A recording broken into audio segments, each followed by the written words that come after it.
নেপালের জেনারেশন জি এর বিপ্লব, কেন রাস্তা নেমেছে তরুণ প্রজন্ম?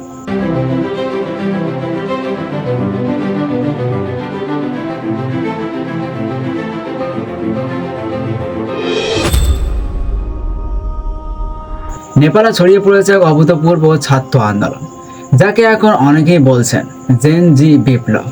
4ই সেপ্টেম্বর থেকে শুরু হওয়া এই আন্দোলনের মূল সূত্রপাত সরকারের বিতর্কিত সিদ্ধান্ত, যেখানে 26টি জনপ্রিয় সামাজিক মাধ্যম প্ল্যাটফর্ম হঠাৎ করে নিষিদ্ধ করা হয়।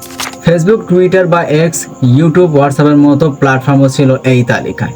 সরকার দাবি করেছে এটি শুধুই নিয়ন্ত্রণমূলক ব্যবস্থা, কারণ এই প্ল্যাটফর্মগুলো তথ্য প্রযুক্তি মন্ত্রণালয়ে রেজিস্ট্রেশন করেনি। কিন্তু নেপালের তরুণ সমাজকে দেখছে সরাসরি কণ্ঠরোধ ও সেন্সরশিপের চেষ্টা হিসেবে, আর তাই অনলাইনের প্রতিবাদ রাস্তায় নেমে এসেছে। সরকার ইন্টারনেট ও ফোন সংযোগ কেটে দেওয়ার পরও তরুণরা হার মানেননি। তারা বিকল্প প্ল্যাটফর্ম যেমন টিকটক ও রেডিট ব্যবহার করে আবারও সংগঠিত হয়। হাজারো ছাত্রছাত্রী রাজধানীর মাইটিঘর মন্ডলা থেকে পার্লামেন্ট ভবনের দিকে মিছিল করে অগ্রসর হয়, কিন্তু সেখানেই শুরু হয় সংঘর্ষ। পুলিশ ব্যারিকেড করে আটকানোর চেষ্টা করে, টিয়ার গ্যাস, রাবার বুলেট, জলকামান চালায়। পাল্টা ক্ষুব্ধ জনতা বাধা ভেঙে এগোয়। বিশৃঙ্খলার মধ্যে কয়েকজন পার্লামেন্ট প্রাঙ্গণেও ঢুকে পড়ে। পুলিশের গুলিতে ইতিমধ্যে কয়েকজন নিহত এবং আহত হয়েছেন।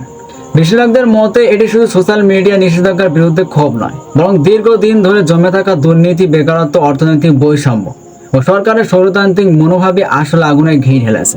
এই নিষেধাজ্ঞা কেবল ট্রিগার হিসেবে কাজ করেছে। আমাদের প্রধানমন্ত্রী কেপি শর্মা ওলি দাবি করেছেন, জাতির স্বাধীনতা, মর্যাদা ও সার্বভৌমত্বের প্রশ্নে আপোষ করা যাবে না। তিনি জোর দিয়ে বলেছেন, জাতীয় স্বার্থের বিরুদ্ধে কোনো কাজ সহ্য করা হবে না। সরকার বলছে, সামাজিক মাধ্যম কোম্পানিগুলোকে রেজিস্ট্রেশনের জন্য 7 দিন সময় দেওয়া হয়েছিল, কিন্তু কোনো বড় প্ল্যাটফর্ম সাড়া দেয়নি। তাই এই পদক্ষেপ নিতে বাধ্য হয়েছে তারা। অন্যদিকে বিশ্লেষকরা বলছেন, নেপালের এই তরুণ বিদ্রোহ অনেকটা বাংলাদেশে 2024 সালে ছাত্র আন্দোলনের প্রতিচ্ছবি, যেখানে সামাজিক আন্দোলনের চাপে দেশ ছাড়তে বাধ্য হয়েছিলেন দীর্ঘদিনের প্রধানমন্ত্রী শেখ হাসিনা। নেপালের ঘটনাও সেই পথে এগোচ্ছে কিনা তা নিয়েই এখন জল্পনা। নেপালের এই জেন জেড রিভোল তাই শুধু সোশ্যাল মিডিয়ার স্বাধীনতা নয়, বরং এক প্রজন্মের ভবিষ্যৎ ও গণতান্ত্রিক অধিকারের লড়াই হয়ে উঠছে।